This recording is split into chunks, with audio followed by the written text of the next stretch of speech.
हा आहे भटके समाज. यांचं काम भीक मागून खाणे, रोजगारावर जगणे असं आहे. ह्या समाजात केली जाते एक अनोखी पूजा. ह्या समाजाचा विकास झाला नसला तरीही ह्या समाजाची देवावर श्रद्धा खूप आहे. येळामासीला संक्रांतीला पूजा साखरेच्या देवालाच करावं लागते. सगळे माणसं साथ राहावं लागतात. सुखी दुखी कोणाला टाकायचं नसतात. इमानदारनं देवाला तेच कृपा केलंय की ते सणाला बाळाला असतं देवाला असं पूजा साखरी आधी करत राहतात. ही पूजा सर्वजण सुखी समाधानी राहावे यासाठी केली जाते. ही पूजा झाल्यानंतर ते लगेच बांधून वापस मंदिरात ठेवतात.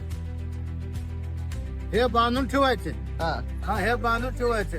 हे आमचे भटके समाजची देव आहे. आमच्या वाड वडिलांनी हे देव आणून ठेवलेले आहे.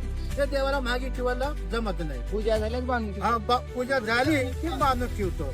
ही पूजा अत्यंत उत्साहात पार पाडतात.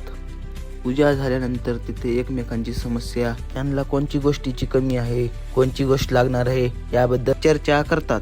सर्वांचे लाडके नयनदादा ह्या चर्चेमध्ये सामील होऊन त्यांची कुण्या प्रकारे मदत होईल यासाठी प्रयत्न करतात. ह्या समाजाचा पण विकास झाला पाहिजे यासाठी नयनदादा प्रयत्न करतो.